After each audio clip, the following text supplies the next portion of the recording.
청년부 여름 캠프가 있던 지난 금요일 저녁에 첫날 저녁 집회에 참석해서 집회하고 또 기도하고 찬양하는 청년들의 뒷모습을 보았습니다.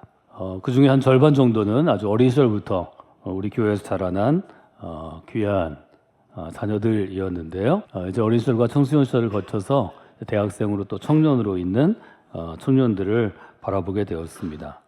이런 캠프에 가면 여러 이야기들을 나누게 되는데 많은 청년들이 제기하는 질문 중에 하나가 목사님은 왜 예수를 믿는 그리스도인 되셨어요? 하는 질문을 받게 됩니다. 즉, 왜 예수 믿는 사람으로 살아가게 됐는지를 이제 물어보는 질문을 우리가 받게 되는데요. 사실 이 질문은 부모들이 받는 질문입니다. 아이들이 어린 시절에는 또 10대 청소년 시절에는 분명하게 질문하지 않아도 20대 어느 날 독립된 인격으로 또 이제 부모로부터 여러 가지 삶의 독립, 또 경제적인 독립, 생각의 독립을 하면서 왜 아빠는, 왜 엄마는 믿는 사람이 되었는지, 즉 왜 믿게 되었는지를 질문하게 됩니다. 여러분이 이 질문을 한번 생각해 보시고 나는 청년 시절에 또 여러분들이 젊을 때부터 그리스도인으로 살겠다고 결심하고 신앙생활을 하시면 어떻게 이 질문 앞에 답했는지를 한번 좀 돌아보시고 또 생각해 보시는 그런 시간들이 되시면 좋겠습니다. 이 질문은 바꿔 얘기하면 왜 믿어야 하는가라는 아주 기본적이지만 근본적인 질문입니다. 이 질문을 붙잡고 정직하게 답할 때 여러분의 인생이 그리스도인으로서 견고한 인생으로 살아갈 수 있습니다. 또 부모된 우리가 이 질문에 대해서 답할 수 있을 때 우리 자녀들이 청년이 돼서 이제 부모로부터 점점 독립해가는 개별적인 그러한 인격체가 되고 또 본인이 가정을 이루어 나가서 또 부모가 되는 이 여러 과정 가운데 가장 중요한 인생을 세울 수 있는 또 믿음 위에 인생을 세울 수 있는 동기가 될 것입니다. 이스라엘 사람들은 아주 나라 전체를 이스라엘이라고 하는 국가를 야훼 신앙을 중심으로 여호와 신앙을 중심으로 뭉쳐진 하나의 큰 공동체로 보았기 때문에 자기들이 생각하는 삶에 대하여 자신들이 생각하는 지혜에 대해서 자신들이 생각하는 신앙, 믿음에 대해서 다음 세대에게, 자녀 세대에게 전하는 것을 매우 중요한 과정으로 보았습니다. 그래서 이스라엘 사람들은 이 삶의 지혜를 전수하는 것, 전해주는 것을 귀하게 여겼는데요. 잠언은 이렇게 이야기합니다. 지혜를 얻는 사람에게 복이 있습니다. 이것은 지혜를 얻는 것이 은을 얻는 것보다 낫고 그 이익이 정금보다 낫기 때문입니다. 여기서 기하는 은이나 금은 지금의 우리의 보석 개념이 아니고 화폐 개념일 것입니다. 지혜를 얻는 것이 돈을 많이 버는 것보다 이익을 내는 것보다 더 중요하다고 얘기합니다. 15절에 가면 지혜는 진주보다 귀하기 때문에 내가 사모하는 모든 것으로도 이에 비교할 수 없다고 고백합니다. 이때 말하는 진주가 우리가 흔히 지금 보석이라고 이야기하는 예를 들어 다이아몬드 같은 그런 값비싼 보석이 될 것입니다. 이의 오른손에는 지혜의 오른손에는 장수가 있고 왼손에는 부귀가 있는데 그 길은 아주 즐거운 길이요 평강의 길이라고 고백합니다. 18절 같이 읽어볼까요? 지혜는 그 얻은 자에게 생명나무라 지혜를 가진 자는 복되도다. 우리 교회 성곽교회 믿음의 공동체에서는 우리의 자녀들을 볼 때 생명의 나무라고 주로 부릅니다. 그래서 이 여름 사역은 생명의 나무를 하나님의 땅에 심는 과정입니다. 잘 심어서 뿌리 내리게 하고 잘 자라나게 하는 것이 우리 역할이라고 생각하기 때문입니다. 부모의 역할이고 교회의 역할이고 교회에서 어른된 이들의 역할입니다. 여러분 모두가 생명의 나무입니다. 성곽교회는 어떤 곳입니까? 이렇게 물어보면 여러분이 이렇게 7월과 8월 우리가 여름 사역을 할 때는 그렇게 답하시면 좋겠습니다. 성곽교회는 생명의 나무를 심는 믿음의 공동체입니다. 우리는 그 일을 위해서 우리의 마음을 다하고 뜻을 다하고 우리의 삶을 다해서 헌신하고 또 그 일을 하기 위해서 애를 씁니다. 수고합니다. 이렇게 고백하는 분들이 되시면 좋겠습니다. 생명의 나무를 심는 시간이기 때문에 이 생명의 나무를 왜 믿음의 터전 위에, 믿음의 땅 위에, 믿음의 밭 위에 세우는지를 다시 한번 우리가 물어봐야 합니다. 이 자리에 있는 여러분 모두가 나는 왜 예수님을 믿게 되었나? 나는 왜 믿는가? 나는 왜 평생을 그리스도인으로 살아오고 있는가? 나는 왜 예수 믿는 사람으로 평생을 살기로 결심했는가? 하는 근본적인 질문을 여러분에게 던지시고 그 질문에 대해서 답하시면 좋을 것 같습니다. 이 질문에 대한 답을 제 청년 시절부터 찾아가면서 몇 가지 중요한 점을 알게 되었습니다. 첫 번째로 알게 된 것은 저는 이렇게 정리해 봤습니다. 사람마다 다르다. 우리는 때때로 신앙에 대해서 갖고 있는 관점이 내가 갖고 있는 고백, 내가 믿게 된 이유, 내가 그리스도로 살아가게 된 그 이유를 되게 강권합니다. 강하게 권합니다. 그렇지 않습니다. 사람은 다양한 존재입니다. 내가 믿게 된 상황이 다르고 내가 인생을 보는 관점이 다르고 내가 생각하는 좋은 인생 혹은 복 있는 삶 혹은 성공한 인생이 다 다릅니다. 이것은 대부분 옳다 그르다 맞다 틀리다의 문제가 아닙니다. 우리가 한국의 교육, 특별히 공교육이라고 불리우는 어린아이로부터 되게 7세부터 시작해서 19세, 20세 혹은 대학까지 하면 24, 5세에 이르는 그 기간들을 중시하지만 바꾸지 못한 점이 여러 가지 있습니다. 저는 특별히 어린아이들 때도 유치원 때부터 또 학교에 들어가서 보는 시험을 보는데요. 시험을 4가지 예 중에 고르는 것, 우리 사지선다형이라고 부릅니다. 25문제, 33문제, 혹은 50문제, 100문제를 놓고 그 문제를 정해진 시간에 빨리 풀고 답을 맞추는 아이들이 유능한 아이들이고 공부를 잘한다고 착각하는 것을 우리가 그만두어야 합니다. 그렇지 않습니다. 인생은 다양한 것이고 다양한 관점을 가진 사람들이 모여서 살도록 하나님이 디자인하셨기 때문에 1번, 2번, 3번, 4번으로 딱 떨어진 답을 얻을 수 없습니다. 이것은 절대로 그렇게 해서는 안 됩니다. 아주 어릴 때부터 너는 어떻게 생각하니? 아, 그렇게 생각하는구나. 이렇게 생각해 보면 어떨까? 말을 통하는 구술 시험은 아주 좋은 것이지만 1, 2, 3, 4를 정하고 답을 외우는 것은 절대로 좋은 방법이 아니고 하나님이 주신 우리 마음의 길과 생각의 길과 뇌의 기능을 제한하는 것입니다. 신앙생활도 그렇게 생각하시는 분이 많은 것 같습니다. 그래서 목사님 이렇게 저한테 선택하도록 하지 말고 딱 정해서 이거의 믿음입니다. 이 길로 가세요. 이렇게 해주세요. 그렇게 하시는 분들이 많은 것 같습니다. 그런데 하나님은 우리의 마음과 생각과 우리의 삶을 디자인하실 때 그렇게 디자인하지 않았기 때문에 사람마다 다르는 것을 여러분들이 생각하셔야 합니다. 처음 믿는 단계를 지나서 예수님에 대해서 더 알기를 원하고 또 하나님에 대해서 더 알기를 원하고 믿음에 대해서 알기를 원하고 또 교회의 역사나 전통에 대해서 알기를 원할 때 성업기 믿음의 공동체가 여러분에게 제공하는 또 훈련의 과정은 성서대학입니다. 성서대학은 3년간 구약과 신약의 책들을 돌아보면서 믿음이란 무엇인가? 우리는 왜 믿는가? 왜 하나님은 우리를 그리스도로 살으라고 명령하셨는가에 대해서 답을 찾아갑니다. 신약에 와서 많은 분들이 제게 질문합니다. 왜 신약의 처음이 4권의 복음서로 시작된 것은 이해가 되는데 복음서를 잘 모아서 한 권으로 만들지 왜 4권입니까? 이렇게 묻습니다. 마태, 마가, 누가, 요한 우리는 4권의 복음서를 가지고 있습니다. 왜 그럴까요? 왜 복음서가 4권일까요? 안에 비슷한 이야기들이 많고 복음서마다 반복되는 이야기들이 있고 순서도 바뀌고 상황도 좀 바뀐 것 같지만 비슷비슷한 교훈들인데 이것을 왜 한 권의 책으로 묶지 않고 4권의 책, 더군다나 이 복음서가 형성된 믿음의 공동체가 다르고 이 복음서를 형성하게 된 일종의 편집자로서의 관점이 다른 왜 이 복음서가 필요한가 하는 것입니다. 그 이유가 분명히 있을 것입니다. 각각의 보는 입장과 시각과 관점이 다른 각각의 예수님의 모습, 예수님의 교훈, 예수님께서 우리에게 원하시는 하나님 나라에 대해서 서로 다른 상황에서 서로 다른 사람들이 서로 다른 언어로 표현해 주고 있습니다. 그래서 성경이 풍성해지고 우리는 그 풍성한 가운데 풍성한 해석을 할 수 있는 것입니다. 우리에게는 이것이 네 권의 복음서가 있는 것이 축복이라고 볼 수 있습니다. 예수님을 한 면에서 보지 않고 다양한 면에서, 앞에서 뒤에서, 좌에서 우에서, 위에서 아래에서 입체적으로 볼 수 있다는 거죠. 이 점을 여러분들이 한번 생각해 보시면 좋을 것 같습니다. 청년들에게 제가 나는 왜 믿는가를 질문할 때 간단하게 제 경험 또 제 입장을 설명해 주고 소개하는 책들이 몇 권 있습니다.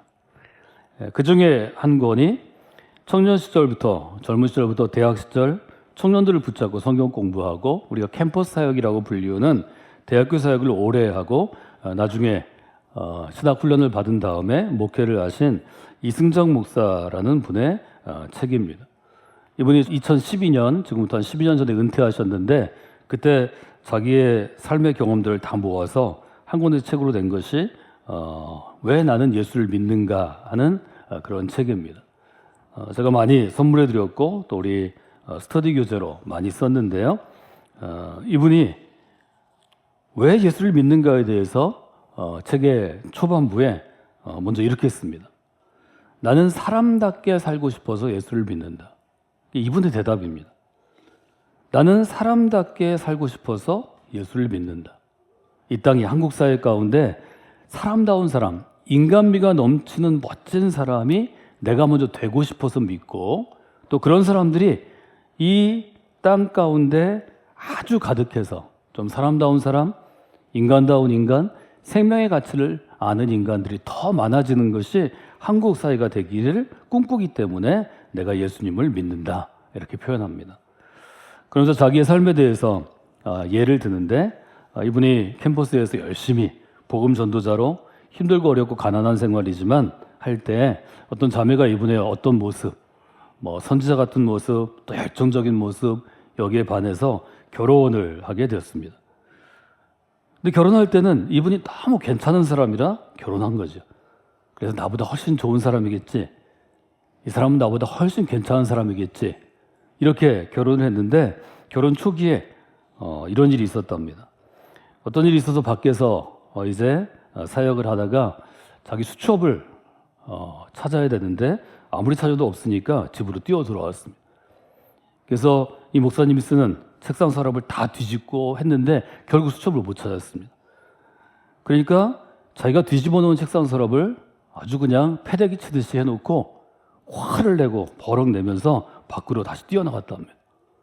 그때 이 목사님을 괜찮은 청년으로 보고 결혼했던 이 자매가 뭐라고 얘기했냐면 어쩜 저런 인간이 다 있나 이렇게 얘기했다는 겁니다.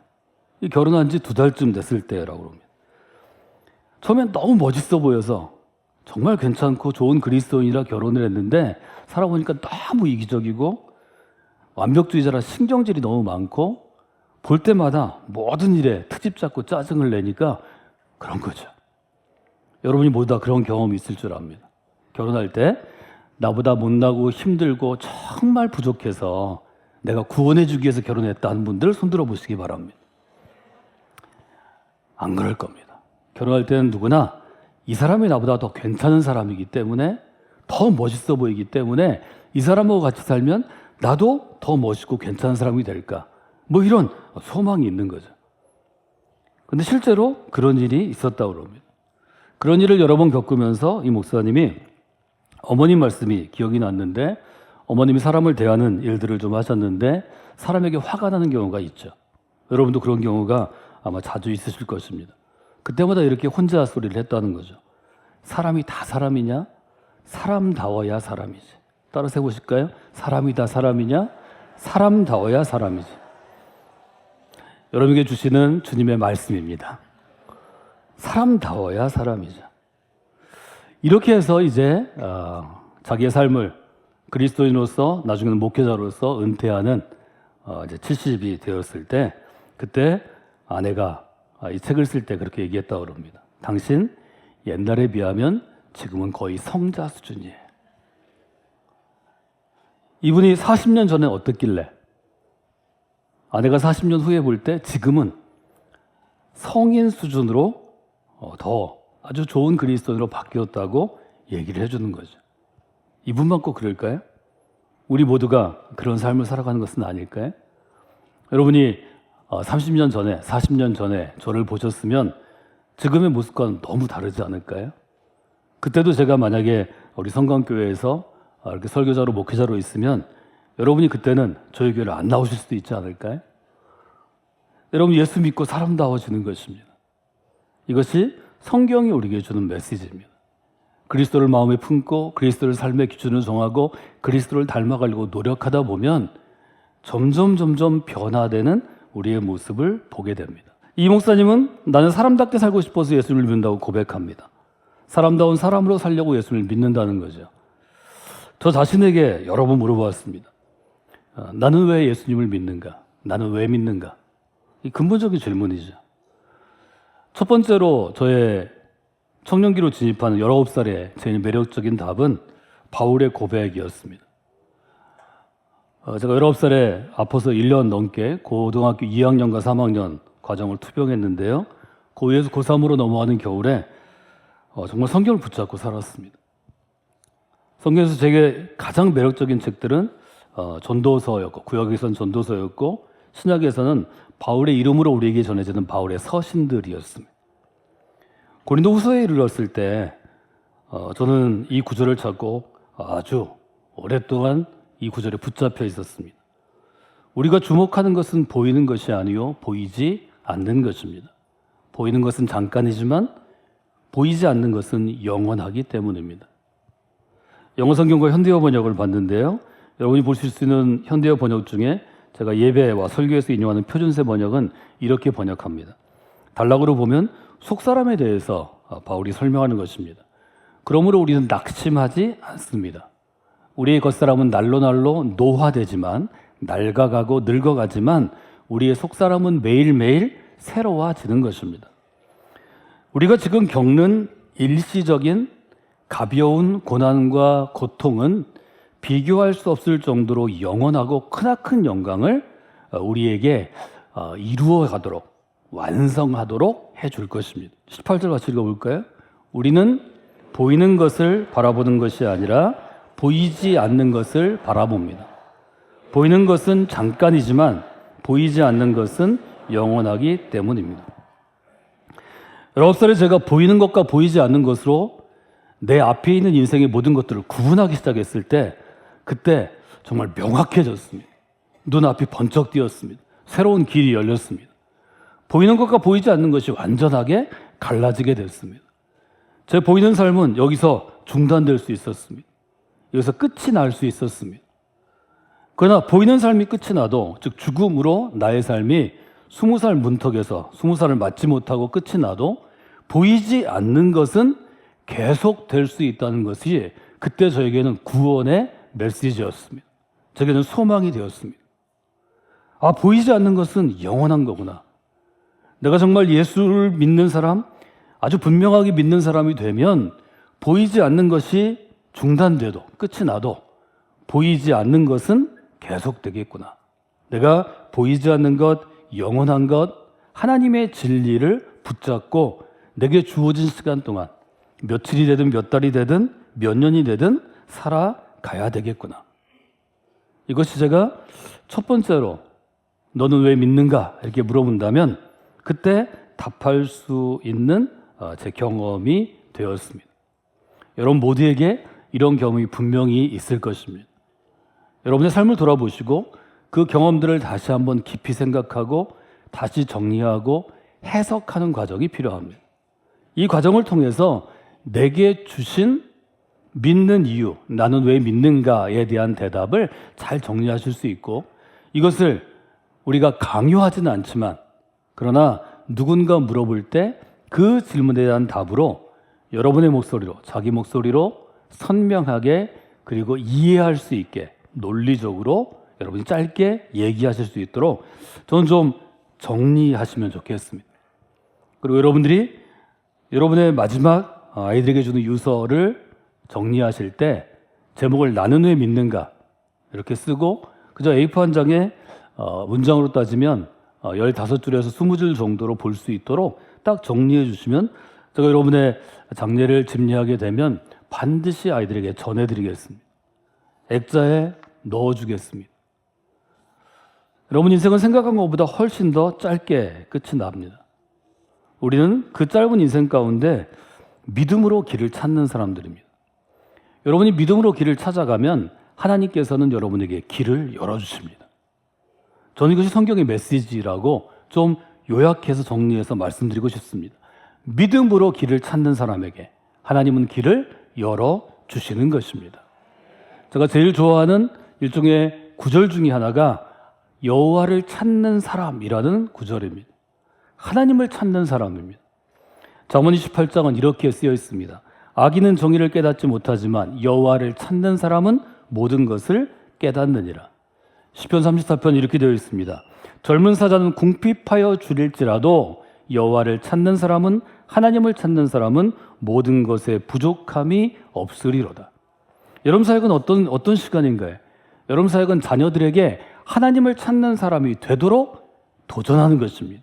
알려주는 것입니다. 인생의 어떤 막다른 길에서, 어떤 고민되는 길에서, 아니면 내 능력과 내 노력으로는 해결할 수 없는 어떤 상황 가운데 하나님을 찾는 사람이 되도록 아이들에게 알려주는 것입니다. 여러분, 이것이 그의 영원한 생명을 살리게 될 것입니다. 일시적인 생명은 부모로서 우리가 힘이 있을 때 어떻게 해줄 수 있습니다. 그러나 그것은 보이는 것입니다. 그것은 짧은 것입니다. 잠깐인 것입니다. 우리가 아이들을 어떻게 할 수 없을 때, 아이들 곁을 떠나서 이 세상 사람이 아닐 때, 아이들이 인생의 길을 걸어갈 때 그의 길을 인도하시는 분이 하나님이시라는 것을 아주 분명히 여러분의 마음 가운데 두는 부모님들이 되시면 좋겠습니다. 하나님은 왜 길을 찾는 사람에게 응답하실까요? 오늘 우리가 함께 읽은 시편 8편은 왜 하나님이 길을 찾는 사람에게 응답하시는지를 사람을 만드신, 창조하신 주인의 입장에서 설명합니다. 박정호 형제가 우리나라의 일종의 복음성가의 찬양의 시대를 열었던 1세대 중에 한 사람인 박정호 형제가 우리 시편 8편을 1980년대 후반에 발표해서 90년대 한국교회에서 많이 불렀는데요. 그의 목소리로 들려진 시편 8편은 시인이 하늘과 땅, 밤하늘에 빛나는 별, 우주 가운데 존재하는 인간의 존엄함을 시편이 얘기한 것을 아주 우리에게 잘 알려줍니다. 우주에 비하면 인간은 초라한 존재입니다. 먼지 같은 존재입니다. 하찮은 존재입니다. 그런데 그런 초라한 존재인 사람에 대해서 하나님은 이런 관점을 갖고 계신다는 것입니다. 시편 8편은 제가 자세히 설명할 수 없지만 적어도 4가지는 기억하시면 좋습니다. 인간은 어떤 존재입니까? 첫째, 하나님께서 생각하시는 존재입니다. 하나님의 생각 가운데 있는 존재입니다. 하나님의 마음 가운데 있는 존재입니다. 하나님의 관심과 사랑을 기울이는 존재입니다. 두 번째는 하나님께서 돌보시는 존재입니다.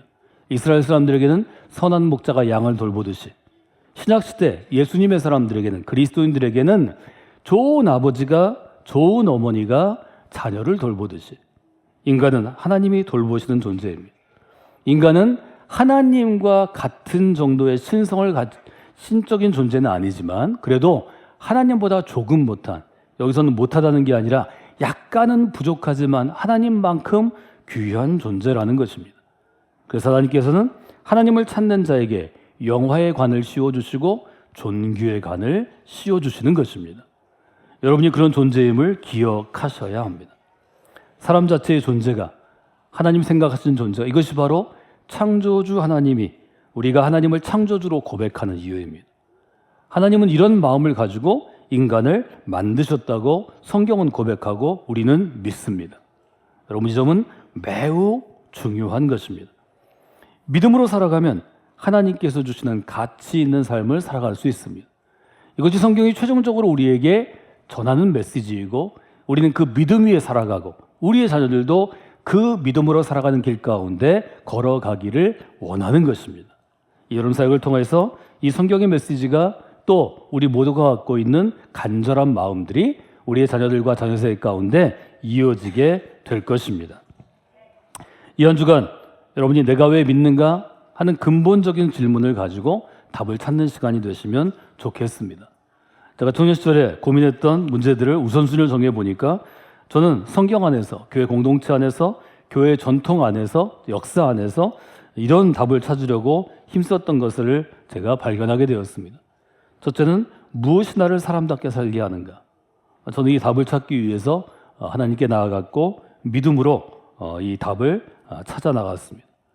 두 번째는 이 세상이 앞으로 어떻게 될까 하는 것이었습니다. 공예의 문제가 그때 있었고 정치적인 문제가 있었고 여러 21세기를 알 수 없는 문제들이 있었습니다. 저는 이것을 하나님의 나라 또 종말의 관점에서 알게 되었습니다. 세 번째는 나는 무엇을 기대하며 살아가야 하는가입니다.